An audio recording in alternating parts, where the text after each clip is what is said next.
நிலையான பொருளாதாரம் பற்றி சஸ்டைனபிள் எக்கனாமி .com நிறுவனர் ஹீமா கரன் அவர்கள் 5 நிமிடங்களில் உரை நிகழ்த்துமாறு அன்புடன் அழைக்கிறோம்.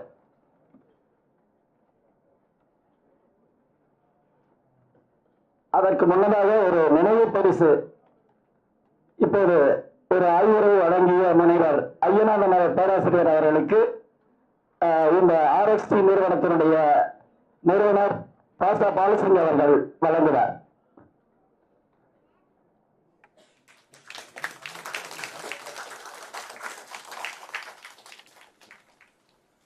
அவர்கள் மேடைக்கு வருவாரு. அன்புடன் அழைக்கிறேன். அனைவருக்கும் வணக்கம். ஹிமா கிரண். நம்ம ஃபார்ம் அப்படின்ற ஒரு ஆர்கானிக் க்ரோசரி ஆன்லைன் ஸ்டோர், இயற்கை விவசாயம், சுற்றுச்சூழல் அந்த சார்ந்த விஷயங்களில் ஒரு 10-12 ஆண்டுகளாக இயங்கிட்டு இருக்கோம். பாலாசிங் வந்து ஒரு 7 வருஷமாக பழக்கம். இந்த எள்ளுன்னா என்ன அப்படின்னு சொல்லுவாங்க. சும்மா அப்படி தற்செயலாக மீட் பண்ணும்போது இதை பண்ணலாமே பாலான்னு சொன்னால் ஒரு 6 மாதம் அப்புறம் அதை செஞ்சு முடிச்சுட்டு இதுதான் விஷயம் அப்படின்னு அது ஃபார்மலாக ஒரு ஸ்ட்ரக்சராக கொண்டு போய் நிறைய விஷயம் செஞ்சுருக்கான். முனைவர் ஐயநாதனுக்கு அப்புறம் பேசுறது தப்பாக போயிடுச்சு. ஏன்னா சஸ்டைனபிள் எக்கானமின்னு சொன்னாலே நாங்கள் பேசுகிறது வந்து 2000 வருஷம் பொருளாதாரம், அது அடிப்படையான சில விஷயங்கள் தான் அங்கே எடுத்து பேசுகிறோம். அவர் ஒரு 70% என்னோட டாபிக் முடிச்சிட்டாரு. அதில் 2-3 விஷயங்கள் மட்டும் சொல்ல விரும்புகிறேன். கடைசியாக அவர் காமிச்சது வந்து முசிரஸ் பேப்பரஸ். அது வந்து அதில் ஒரு விஷயம் என்னென்னா 2 டன்னு தந்தம் இருக்கும் அதில். அதுக்கப்புறம் என்னென்னா ரோமன் எம்பையர் வந்து 33% கஸ்டம்ஸ் டியூட்டி போடுவாங்க. அதாவது இங்கேருந்து 1 கோடி பொருள் போச்சுன்னா அதில் 33 லட்சம் வந்து ரோமன் எம்பையருக்கு வருவாயாக வந்து இங்கேருந்து போன. அதனால இந்தியாவோட தமிழகம் இந்த பகுதியிலேருந்து போன விஷயங்களுக்கு வந்து அவங்களுக்கு ஒரு முக்கியமான ஒரு வருவாய், அது அரசாங்கத்துக்கு. ஸோ இது ஒரு சின்ன விஷயம். அப்புறம் ஐநூற்றவர் பற்றி சொன்னார். நான் ஒரு 6 வருஷம் திருப்பூரில் தொழில் பண்ணியிருக்கேன். இப்போவும் இருக்காங்க, அதே துணி சார்ந்த தொழில் பண்ணிட்டு இருக்காங்க. மந்தவெளியில் கூட ஒருத்தர் இருக்காரு. அவர் ஐநூற்றவர்னு @gmail.comனு வச்சுருந்தாரு. இது என்னங்க புதுசாக வித்தியாசமாக இருக்குன்னா அவர் சொன்னார். ஸோ இப்போ என்னன்னா, இப்போ நிறைய வரலாறு சார்ந்த விஷயங்கள், இப்போ 2500 வருஷம் இப்போ கீழடி சந்தோஷப்படுறோம், ஆதிச்சநல்லூர் எல்லாமே படிக்கும்போது வணிகம் சார்ந்த விஷயங்கள் வந்து நம்ம மக்களுக்கு கடத்த மறந்துடுறோம். அதில் இருக்கிற விஷயங்கள் உதாரணத்துக்கு பார்த்தீங்கன்னா, பெரிய கோயிலில், தஞ்சை பெரிய கோயிலில் வந்து ஒரு ஸ்டோன் இன்ஸ்கிரிப்ஷன் சொல்லுவாங்கள்ல, அதில் என்ன இருக்குன்னா, அந்த காலத்தில் வந்து கோயில் யானைகள் இருக்கும். அந்த யானைகளுக்கு வந்து ஒரு நாளைக்கு இவ்வளவு வாழைப்பழமோ ஏதோ ஒரு உணவு தேவை இருக்கும். அதுக்கு வந்து மன்னர் என்ன பண்ணுறார், ராஜராஜ சோழன் நினைக்கிறேன், அவர் என்ன பண்ணுறாருன்னா ஒரு ட்ரெஜரியிலிருந்து ஒரு அமௌண்ட் எடுத்து அந்த காலத்தில் வணிகம் செய்தவங்களுக்கு வந்து அதை கொடுக்குறாரு. அதாவது முதலாக கொடுத்து அதுக்கு ஒரு வட்டி வாங்குறாரு. அந்த வட்டி எந்த அளவுக்கு இருக்குன்னா, தினசரி அந்த யானைகளுக்கான உணவுக்கான செலவு எவ்வளோ ஆகுமோ அந்த வட்டி வந்து அதுக்கு ஈடு கொடுக்கும். ஸோ இதில் வந்து என்ன நம்ம தெரிஞ்சுக்கலாம்னா, அந்த காலத்தில் ரேட் ஆஃப் இன்ட்ரெஸ்ட் என்னன்றது நமக்கு தெரியும். இந்த மாதிரி விஷயங்களை வந்து நம்ம வந்து கல்வியிலையோ இல்லை நம்ம இந்த மாதிரி நிகழ்ச்சிகள்லையோ வந்து மக்களுக்கு நம்ம கடத்தி செஞ்சாதான் வணிகம் சார்ந்த ஒரு சிந்தனை வரும். இப்போ வந்து நம்ம சஸ்டைனபிள் எக்கானமி அப்படின்னா என்ன அர்த்தம் அப்படின்னா வந்து ஒரு எக்கானமின்றது வந்து combination of products and effort. அதாவது ஒருத்தர் குறிப்பிட்ட விஷயத்த வந்து ஒரு பொருளை எடுத்து ஒரு விஷயத்த செய்யறாரு. அது வந்து உணவு உற்பத்தியாக இருக்கலாம், இல்லை வந்து சிற்பமாக இருக்கலாம். ஏதாவது ஒரு எஃபர்ட் இருக்கு. அந்த ஹியூமன் எனர்ஜி, அந்த எஃபர்ட்டுக்கு அவங்க வந்து ஒரு மதிப்பு நம்ம வைக்கிறோம். அதுதான் அந்த எக்கனாமிக். இப்போ வந்து நம்ம நோட் அடிச்சுட்டு நிறைய நோட் அடிச்சிங்கன்னா இன்ஃப்ளேஷன் அதிகமாகும், இதெல்லாம் விட்டுருவோம். அந்த உழைப்புக்கான ஒரு வேல்யூ இருக்கு. இப்போ ஒரே இடத்துல இருந்து ஒரு 10 வருஷமோ 20 வருஷமோ ஒரு விஷயத்த தொடர்ச்சியாக செஞ்சு அதே அளவு இன்ஃப்ளேஷனை பீட் பண்ணுறக்கூடிய அளவுக்கான ஒரு பொருளாதார ஈட்ட முடியும் அப்படின்னா அது சஸ்டைனபிள். இப்போ நம்ம மாடர்ன் குளோபல் சிஸ்டமில் பார்த்தீங்கன்னா வந்து ஏன் சிக்கல்கள் வருது அப்படின்னா வந்து சஸ்டைனபிள் மாடல் கிடையாது. அதுதான் வந்து உண்மை. நம்ம தமிழ்நாட்டில் வந்து பெரும்பாலும் நம்ம படிச்சிருக்கோம், குளோபல் எக்கானமியில் தான் நம்ம இருக்கோம் அதிகமாக. அதாவது பைனரி வேண்டாம், இது வேணும் அது வேண்டாம் அப்படின்னு கிடையாது. இது நம்ம புரிஞ்சுக்கணும். சஸ்டைனபிள் எக்கானமி அப்படின்னா வந்து இப்போ விவசாயம் எடுத்துட்டிங்கன்னா கல்லணை கட்டியிருக்கோம் ஒரு 1800 வருஷம் முன்னாடி. அதுல இருந்து உற்பத்தி வந்திருக்கு, அந்த உற்பத்தியில இருந்து வணிகம் வந்திருக்கு, வணிகம்ல இருந்து பொருளாதாரம், அந்த பொருளாதாரத்தை வச்சுதான் வந்து இப்ப வந்து கங்கை கொண்டான், கடாரம் கொண்டான் அப்படின்னு நம்ம சொல்றது பாத்தீங்கன்னா, அதுக்கான நிதி கொடுத்தது வந்து வணிகம் செஞ்சவங்க தான். அந்த வணிகம், அந்த பொருளாதாரம் இருக்கு பாத்தீங்கன்னா, அந்த கேபிட்டல் எங்கிருந்து வந்ததுன்னா அந்த விவசாயத்துல இருந்து தான் வந்தது. இதுதான் விஷயம். இப்போ வந்து முத்து குளிக்கிறாங்க, முத்தெடுத்து அனுப்புறாங்க, அந்த எஃபர்ட் இது சஸ்டைனபிளா வந்து ஒரு 2500 வருஷம் குறைஞ்சது நம்ம ரெக்கார்ட். 12000 வருஷம் சொல்றாரு முனைவர். அந்த மாதிரி இருக்கு. இதை வந்து நம்ம விட்டுட்டு இப்ப பெரும்பாலும் என்ன சொல்லுவாங்கன்னா, விவசாயத்துல இருந்து மேனுஃபேக்சரிங்க்கு போகணும், அதுல இருந்து சர்வீசஸ் போகணும் அப்படின்றது ஒரு மாடல். இது ஒரு 100-150 வருஷமா வந்து முன்னிறுத்தப்பட்ட மாடல். இது இது நமக்கான மாடலா அப்படின்றது யோசிச்சு பாத்தீங்கன்னா வந்து இது நமக்கான மாடல் கிடையாது. அதாவது முழுமையா அந்த மாடல் எடுத்துக்கணுமானா கிடையாது. காரணம் என்னன்னா, இதை வந்து மேற்கத்திய நாடுகள்ல தான் இது கொண்டு வந்தாங்க. ஒரு 100 அப்ப கேபிட்டலிசம் ஒரு பக்கம், கம்யூனிசம் ஒரு பக்கம். அது வந்து பொருளாதாரம், அப்புறம் வந்து உழைப்பு, மக்கள், இதை எப்படி நம்ம அணுகணும்ன்ற ஒரு கட்டமைப்பு. இதுல என்ன சிக்கல் அப்படின்னா, அவங்களுக்கு வந்து அவங்களோட ஸ்ட்ரென்த் என்ன அப்படின்னு பாத்தீங்கன்னா விவசாயம் கிடையாது, நிலத்திலிருந்து வர உற்பத்தி அப்படின்றது அவங்களுக்கு கிடையாது. அது வந்து இந்திய துணை கண்டத்துக்கு தான் வந்து உலகத்திலேயே அதிக அளவுக்கு இருக்கு. காரணம் என்னன்னா, இங்க வந்து அதிக நாட்கள் விவசாயம் செய்யக்கூடிய நிலப்பரப்பு, தட்பநிலை இருக்கக்கூடிய நாடு வந்து இந்தியா. இதுக்கு நிகரான நாடு பாத்தீங்கன்னா பிரேசில். ஆனா பிரேசில் வந்து முழுக்க முழுக்க காடுகள்.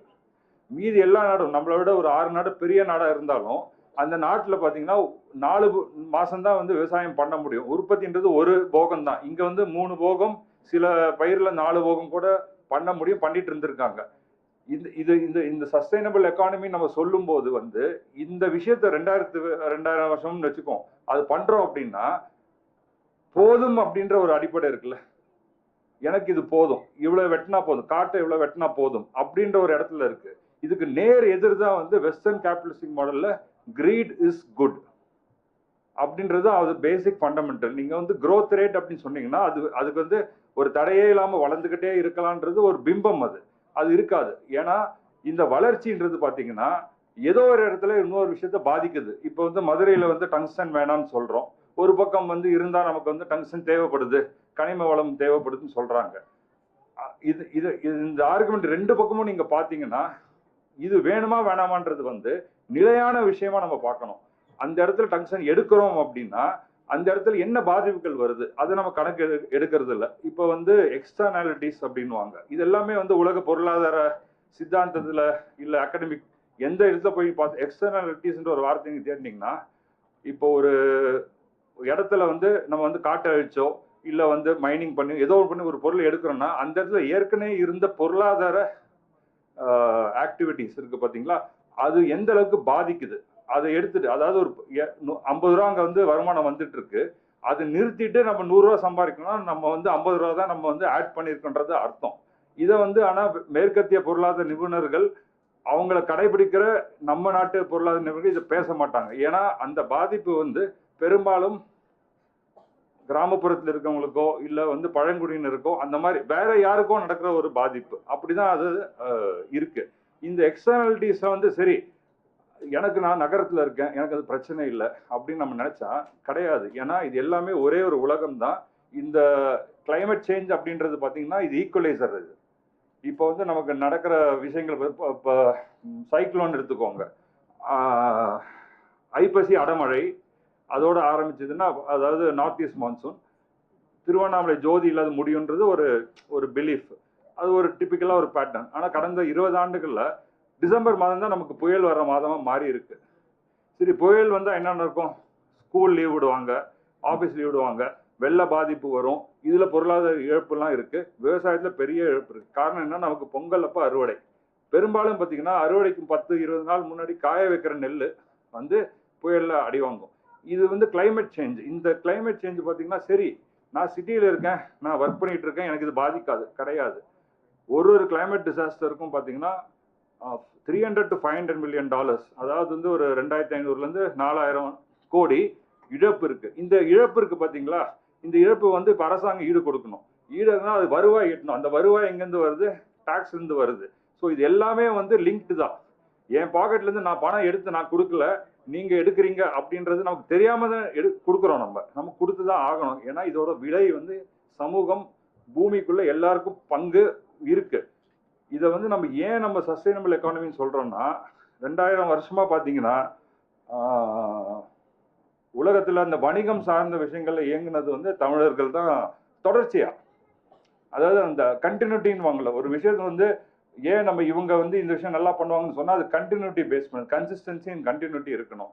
இதுல இது என்ன ஒரு முக்கியமான விஷயம் பார்க்கணும் அப்படின்னா, இங்க இருந்து வந்து இந்த பூமியில இருந்தோ இந்த காட்டுல இருந்தோ இந்த நீர்ல இருந்தோ வந்த பொருட்கள் இதை தான் வணிகம் செஞ்சு நம்ம இந்த இந்த இடத்துல இருந்திருக்கோம். இப்பவும் வந்து எல்லாரும் வாங்க விவசாயம் அப்படின்னு நிறைய பேர் யோசிப்பீங்க. இது வந்து விட்டுட்டு அப்படி கிடையாது. இது நீங்க வந்து இப்ப கோவிட் வந்த அப்புறம் பாத்தீங்கன்னா டர்மரிக் லாட்டே அப்படின்னு வெஸ்டர்ன் கண்ட்ரீஸ்ல ஒன்றும் இல்லை, நம்ம மஞ்சள் இருக்கு பார்த்தீங்கன்னா பாலில் போட்டு சாப்பிடுவோம், சளி வந்ததுன்னா கொஞ்சம் குடிக்கணும், அந்த ஒரு பாட்டி வைத்தியம். இது ஒரு பெரிய ஒரு வணிகமா வெளிநாட்டுல இருக்கு. நீ வெளிநாட்டுக்கு யாரும் நீங்க பயணிச்சிருக்கீங்க பாத்தீங்கன்னா இது இல்லாத ஒரு கடையே இருக்காது. அதாவது உணவுப் பொருள் விற்கிற கடை.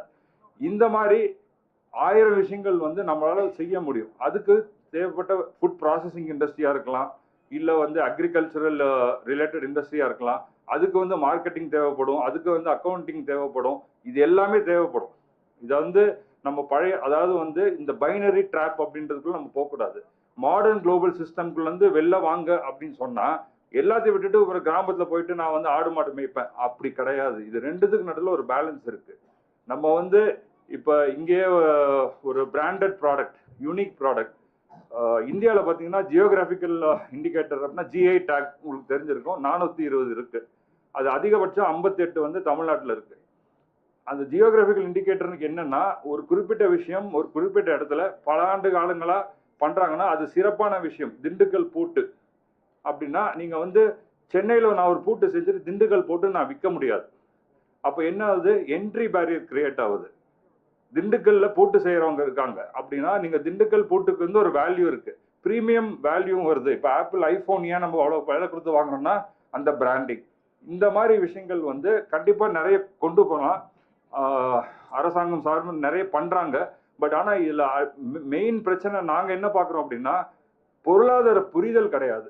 நம்ம பெரும்பாலும் மக்களுக்கு வந்து இது பண சுழற்சி எப்படி நடக்குதுன்ற புரிதல் கிடையாது. இன்ஃப்ளேஷன் பத்தி சொன்னாங்க, சேவிங்ஸ் பத்தி சொன்னாங்க, கண்டிப்பா ஸ்டாக்ஸ் எல்லாம் இருக்கு. ஆனா இது எங்க கொண்டு போய் நிக்கணும் அப்படின்னா வந்து இந்த மாதிரி தொழில்கள், அதாவது நம்மளோட மண் வளம் சார்ந்த தொழில்களுக்கு இன்வெஸ்ட்மெண்ட்டுக்கும் ஆளுங்க தேவைப்படுது. நீங்க அதுலயும் முதலீடு பண்ண வேண்டி இருக்கும். அந்த இடத்துக்கு நம்ம எப்போ வளர்றோமோ அப்பதான் வந்து ஒரு நம்மளோட இடத்துக்கான ஒரு விஷயம் இருக்கு பாத்தீங்கன்னா சிறப்பு, அதை நம்ம காப்பாற்ற முடியும்.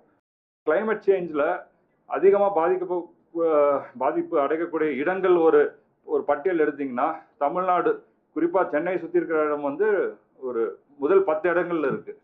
இது வந்து இது ஒரு கான்ஸ்பிரசி தியரி எல்லாம் கிடையாது, இது இன்டர்நேஷனலா ஒத்துடாச்சு. இப்ப என்னன்னா வந்து இந்த பிரச்சனையோட பூதாகரமா இருக்கிறதுனால நம்ம என்ன நினைக்கிறோம், நம்மளால இதை சால்வ் பண்ண முடியாது, அதனால இது ஒதுங்கிடுவோம். அதாவது டினையல் அப்படின்ற இந்த ஆஸ்டிச் சொல்லுவாங்க பாத்தீங்களா, பிரச்சனை வந்த தலையை உள்ள மண்ணுக்குள்ள வச்சிரும். அதுதான் நம்ம பண்ணிட்டு இருக்கோம். ஆனா நான் சொன்ன மாதிரி ஒவ்வொரு வாட்டியும் ஒரு கிளைமேட் டிசாஸ்டர் நடக்கும்போது 3000-4000 கோடி வந்து நஷ்டஈடு கேட்பாங்க. ஒரு பொருளாதார ஆக்டிவிட்டி நின்று போயிடும். இது வந்து இந்த பணம் வந்து திருப்பி நம்ம பாக்கெட்ல இருந்து தான் போக போகுது, இது வரியா தான் போக போகுது. இது வந்து இதை நம்ம எப்படி புரிஞ்சுக்கணும் அப்படின்னா வந்து சஸ்டைனபிள் எக்கானமி அப்படின்னா எக்கனாமியும் புரிஞ்சுக்கணும், சஸ்டைனபிலிட்டியும் புரிஞ்சுக்கணும். ஒரே விஷயத்த நான் திருப்பி ஒரு இடத்துல பண்ண முடியும் அப்படின்னா அது வந்து ஒரு கன்சிஸ்டன்சி, சேஃப்டியை கொடுக்கும். மேற்கத்திய பொருளாதார மாடல்ல இன்னொரு பிரச்சனை என்னன்னா எவ்ரி ஜெனரேஷன் மைக்ரேஷன். இப்போ வந்து நம்ம நிலம் சார்ந்த விஷயங்கள், நிலம் அந்த சிந்தனையில இருக்கிறவங்க பாத்தீங்கன்னா அவங்க இடத்துக்காக அவ்வளவு போராடுவாங்க. அது வந்து அது மேல இருக்கிற பற்று அப்படின்னா வந்து இது டிஎன்ஏல வருது. இது ஏன்னா ஒரு 10 தலைமுறையோ 20 தலைமுறையோ 50 தலைமுறை முன்னாடியோ அந்த நிலம் இல்லாம அவங்க கஷ்டப்பட்டிருப்பாங்க, வெளியேற்றப்பட்டிருப்பாங்க. அதனால வந்து சப்கான்சியஸா வந்து ஒரு டிஃபென்ஸ் மெக்கானிசம், என் இடத்த நான் விட மாட்டேன் அப்படின்னு. இது வந்து அதனால தான் வந்து பாத்தீங்கன்னா வந்து எதுக்கு ஒரு பிரச்சனை போய் போராடுறாங்க அப்படின்னா அது வந்து நீங்க விட்டுட்டு போங்க அப்படின்றது கிடையாது. சப்கான்சியஸா வந்து அவங்க முன்னோர்கள் போராடி இருக்காங்க. அதனால வந்து நம்ம என்ன சொல்லுவோம், இப்போ ஒரு பாட்டி என்ன சொல்லுவாங்க, ஒரு அனுபவத்துல இதை பண்ண இந்த பிரச்சனை வரும்னு சொல்லுவாங்க. அப்படி சொல்லி வளர்ப்பாங்க. ஏன்னா அனுபவப்பட்டிருப்பாங்க. இதே மாதிரி பல தலைமுறையும் அனுபவப்பட்ட விஷயம் தான் வந்து இந்த டிஃபென்ஸ் மெக்கானிசம். நம்ம வந்து என்னோட நீரா இருக்கட்டும், என்னோட ஏரியா இருக்கட்டும், என்னோட இடமா இருக்கட்டும், என்னோட கடலா இருக்கட்டும், நான் விட்டு கொடுக்க மாட்டேன். இதையே பிடிச்சிட்டு இருக்கீங்க அப்படின்னு ஒரு கேள்வி. அது வந்து பொருளாதார அடிப்படையில பாத்தீங்கன்னா வந்து ஒவ்வொரு தலைமுறையும் மைக்ரேட் ஆகணும். இங்க பெரும்பாலும் வந்து சென்னைக்கு முதல் தலைமுறையா இருப்பாங்க இங்க, இல்ல 2 தலைமுறை. ஏன் இந்த மைக்ரேஷன் நடக்குது? ஒவ்வொரு தலைமுறையும் மைக்ரேட் ஆச்சுன்னா மனசு எப்படின்னா வந்து ரிஸ்க் எடுக்காது. நமக்கு வந்து நம்ம வந்து பழைக்க வந்திருக்கோம், இந்த இடத்துல இருக்கோம், இது நம்ம இடம் கிடையாதுன்னா அந்த கான்பிடன்ஸ் வராது. அப்ப என்ன பண்ணுவோம், நம்ம ஆட்டோமேட்டிக்கா வந்து ரிஸ்க் டேக்கிங் எபிலிட்டில இருந்து வெளில வந்துருவோம். அப்ப என்ன ஆகும், மற்றவங்க ஒரு முடிவு பண்ற ஒரு பொருளாதாரத்துக்குள்ள நம்ம சேஃபா உட்காந்துக்கலாம். ஸோ அப்படின்ற ஒரு இடத்துக்கு இருப்போம். இப்ப முனைவர் சொன்ன மாதிரி இந்த இடத்துக்குலாம் போயிருக்கோம் அப்படின்னா, கடந்த 200 ஆண்டுகளா பிரிட்டிஷ் ரூல் பண்ணாங்க, நிறைய நன்மைகள் வந்தது. அதே பக்கம் பாதகங்கள் என்னன்னு பாத்தீங்கன்னா, வேலை வாய்ப்புக்காக, அதாவது வந்து கூலி வேலையாகவோ இல்ல வந்து ஒரு சூப்பர்விஷன் பண்ற அளவுலையோ வேலைக்காக நம்ம வந்து இடம் புலம்பெயர்ந்து போறது வந்து போன 150-200 வருஷமா தான் அதிகமா இருக்கு. இப்பவும் போறோம். எல்லா உலகத்துல எல்லா நாட்டிலையும் இருக்கும். வணிகம் சார்ந்து எவ்வளவு பேர் போறாங்க அப்படின்றது ஒரு கணக்கு பார்த்தீங்கன்னா ரொம்ப கம்மியா இருக்கும். அது இவ்வளவு வரலாறு இருக்கிற ஒரு சமூகம் இந்த இடத்துல இருக்குன்னா இதை வந்து நம்ம வந்து யோசிக்கணும், சிந்திக்கணும், ஏன் இப்படி இருக்கும் அப்படின்னு. இந்தியா துணைக்கண்டம் அப்படின்னு எடுத்துக்கிட்டீங்கன்னா ஒரு 200 வருஷம் வரலாறு எடுத்துட்டீங்கன்னா ஒரு 5-6 சமூகம் தான் மெயினா நிர்ணயம் செய்யும் அதோட ஃபியூச்சரை. அதுல முக்கியமா பாத்தீங்கன்னா ஒரு பக்கம் குஜராத்திஸ் இருப்பாங்க. அவங்க முழுக்க வணிகம் தாண்டி அவங்களால சிந்தனை பண்ண முடியாது. காலையில் எந்திரிக்கும் போது என்னோட பாக்கெட்ல 10 ரூபா இருக்குன்னா தூங்கும் போது அது 10 ரூபா 50 காசாவது இருக்கணும். இல்லைன்னா அடுத்த நாள் வந்து நான் 1 ரூபா சம்பாதிக்கணும். இது நான் வந்து குறை சொல்லலை. அது ஒரு கம்யூனல் பிஹேவியரல் பேட்டர்ன். இது ஸ்டடி பண்ணணும். குஜராத்திஸ், பஞ்சாபிஸ் எடுத்தீங்கன்னா பார்த்தீங்கன்னா கடின உழைப்புனா அந்த அளவுக்கு கடின உழைப்பு. பட் பொருளாதார அடிப்படையில் அவங்க வந்து ஒரு தொழில் அந்த இதுக்குள்ள வரல. உங்களுக்கே தெரிஞ்சிருக்கும், நீங்க நிறைய டிராவல் பண்ணியிருப்பீங்க. நீங்க அனலைஸ் பண்ணி பார்த்தீங்கன்னா அந்த அளவுக்கு வரல. பெங்காலிஸ் அதிக அளவு இலக்கிய ஒரு வளம் இருக்கிற ஒரு சமூகம். எப்போ பார்த்தாலும் பார்த்தீங்கன்னா நீங்க வந்து ஒரு ஜோக் இருக்கும், ஒரு ஸ்காட்ச் விஸ்கி ரவீந்திர சங்கீத், அதாவது ரவீந்திரநாத் தாகூரோட கவிதைகளுக்கு ஒரு மியூசிக் வச்சு அதுதான் ரவீந்திர சங்கீத். அதை கேட்டுக்கிட்டு ஒரு ஸ்காட்ச் விஸ்கி கொடுத்துட்டு அந்த காலத்தில் நாங்கள் இப்படி இருந்தோம் அப்படி பேசி அழிஞ்சாங்க பெங்காலிஸ்ன்னு அவங்களே சொல்லுவாங்க. இது வந்து அவங்க அதாவது ஒரு இன்டெலெக்சுவல் அந்த அடிப்படையில் அவங்க வந்து ரொம்ப அதிகமாக அவங்களே கன்சிடர் பண்ணிப்பாங்க இருந்தாங்க பெரும்பாலும்.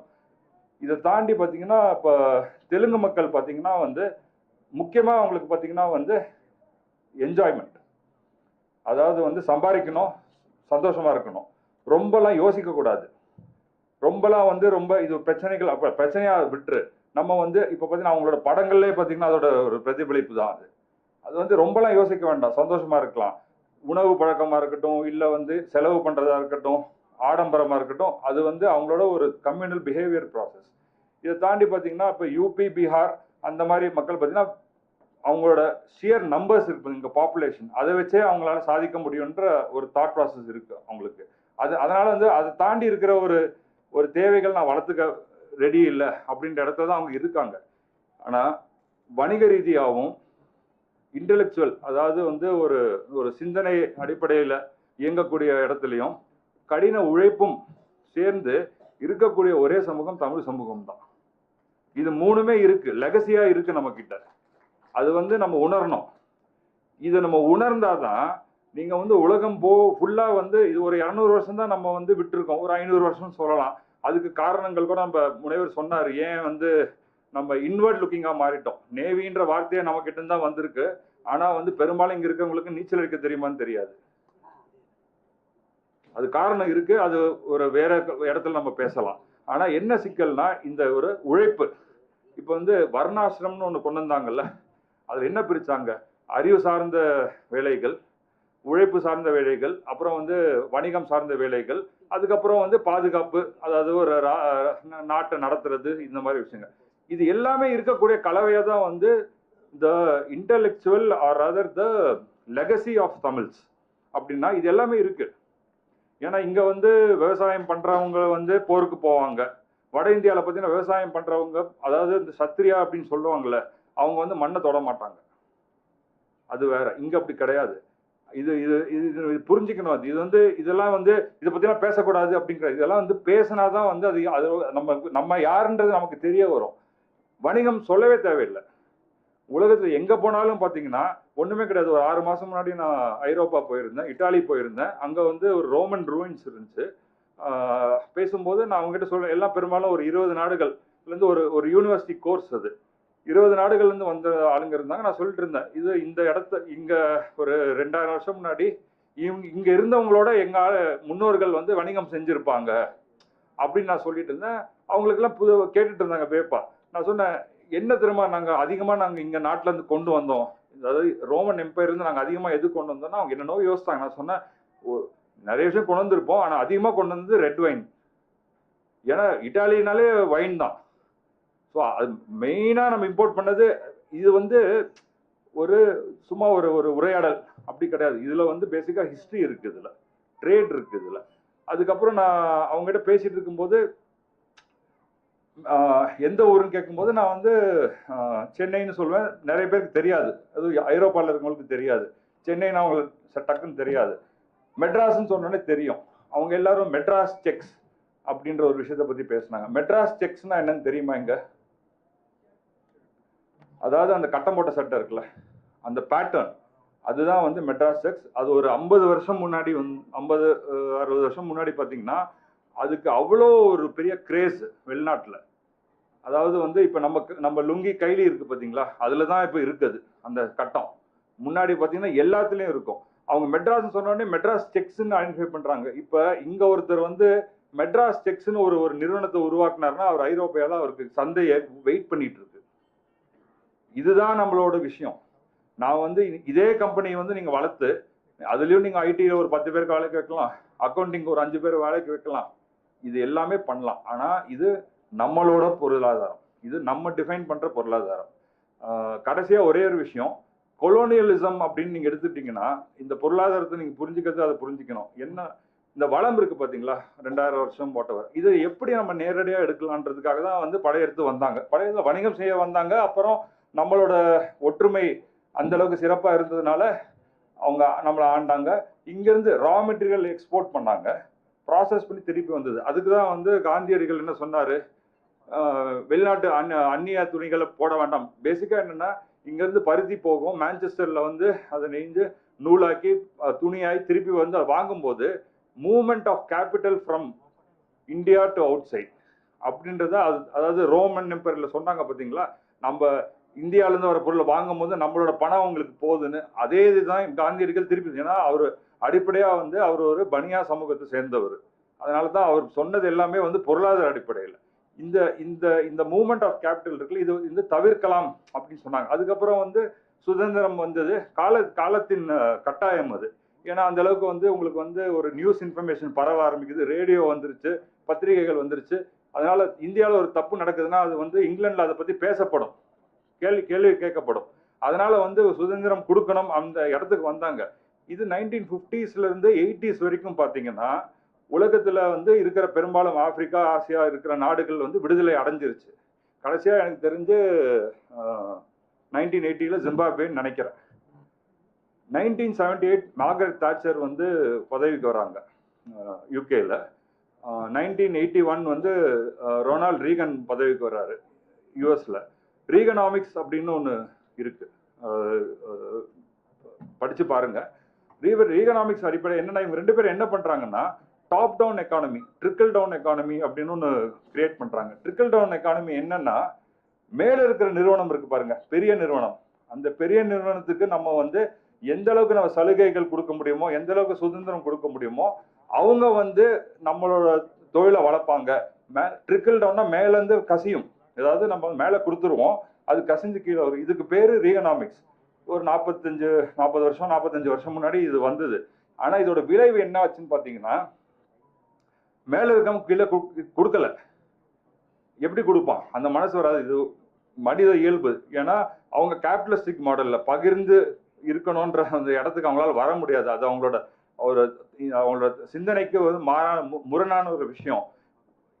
என்ன பிரச்சனை ஆச்சுன்னா, எல்லா நாடுகளும் பார்த்தீங்கன்னா அவங்க கண்ட்ரோல் பண்றாங்க. பன்னாட்டு நிறுவனங்கள் உள்ள வரக்கூடாது, எங்க பொருளாதாரம் ஏன்னா நமக்கு அடிபட்டிருக்கோன்னு ஒரு பயம் இருக்கு.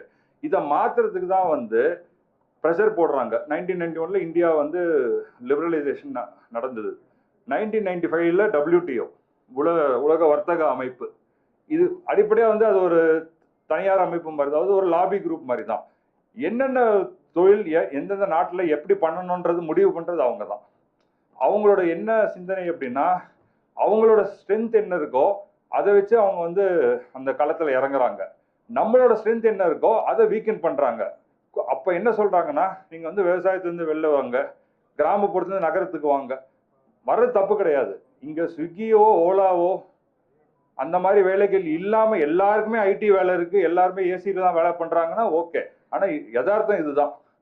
ஒரு 5-10% தான் அந்த மாதிரி வேலைகள்ல இருக்கும். அப்படி இருக்கிறவங்களுக்கு கூட என்ன நெருக்கடி, 70 மணி நேரம்லாம் வேலை செய்யணும்னு எதிர்பார்ப்புலாம் இருக்கு இப்ப.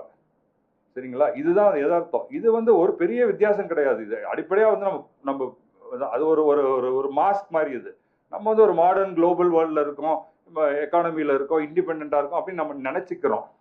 ஆனா திருப்பியும் பாத்தீங்கன்னா நம்மளோட உழைப்பு, நான் அந்த பணம் சொன்னேன் பாத்தீங்களா, அந்த உழைப்போட வேல்யூ இருக்கு பாருங்க, அதை எந்த அளவுக்கு நம்ம கண்ட்ரோல் பண்ணலான்றது அவங்களோட நோக்கம்.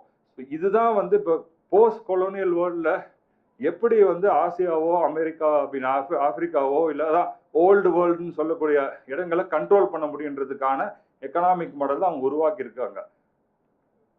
அவங்க நாட்டில் அந்த மாசு ஏற்படுத்தக்கூடிய எல்லா தொழிலையும் ஏற்றுமதி பண்ணியிருக்காங்க. அந்த தொழில் எல்லாமே நம்மள மாதிரி நாட்டுக்கு வருது.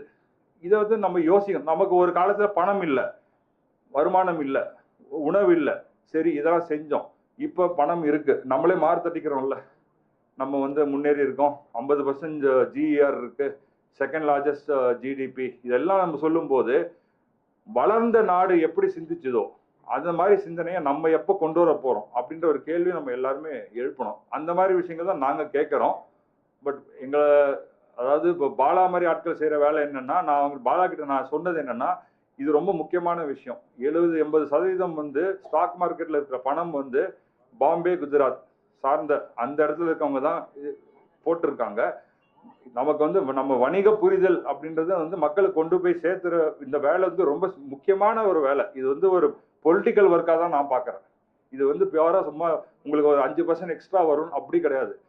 இது எங்க கொண்டு போய் முடியணும்னா, இப்போ நீங்க ஸ்டார்ட் அப், இப்போ சிவராஜ் அண்ணா இருக்காரு, பெங்களூர் போனீங்கன்னா நீங்க போய் ஃபண்டிங் ஒரு பிச் டெக் எடுத்துட்டு போய் பெங்களூர் போயிட்டு ஒரு 6 மாசம் இருந்துட்டு வாங்க, யாரு கையில பணம் இருக்குன்னு உங்களுக்கு புரியும். அது ஓப்பனாவே சொல்லுவாங்க, நியூஸ்லயே வர்றதுதான். பிளிப்கார்ட் காட்டல்னு சொல்லுவாங்க. அதாவது அதே சமூகங்கள் தான் அவங்க ஆளுங்க இருக்கிற கம்பெனி ஸ்டார்ட் அப் தான் பணத்தை கொடுக்குறாங்க. அந்த மாதிரி இருக்கிற சூழ்நிலை. ஏன்னா அவங்க கையில தான் பணம் இருக்கு, அந்த சிந்தனை இருக்கு, கம்யூனல் திங்கிங் அவங்க ஸ்ட்ராங்கா வைக்கிறதுனால இப்ப நம்ம எங்க போய் ஸ்டார்ட் அப்புக்கு பணம் அப்படின்னு கேட்கும்போது தமிழ் சமூகம் தான் ஃபண்ட் பண்ணணும். அந்த ஃபண்ட் பண்ற இடத்துக்கு நம்ம தான் வரணும். மற்றபடி நம்ம 2500 12,000 ஒரு 1 லட்சம் வருஷமோ அந்த வரலாறு பேசுறது மீம்ஸுக்கும் ரீல்ஸுக்கு மட்டும்தான் அது தகும், நிஜ வாழ்க்கைக்கு தகாது. ஏன்னா ஒவ்வொரு தலைமுறையும் பார்த்தீங்கன்னா இந்த பெங்களூருக்கு போ, அடுத்து பூனே போ, அப்புறம் சிங்கப்பூர் போ அப்படின்னு நவீன அகதிகளாக தான் நம்ம, பொருளாதார அகதிகளாக தான் நம்ம இருப்போம். கொஞ்சம் ஹார்ஷாக பேசியிருந்தா மன்னிச்சிருங்க, நான் எப்பவும் அப்படி தான் பேசுவேன். வாய்ப்புக்கு நன்றி.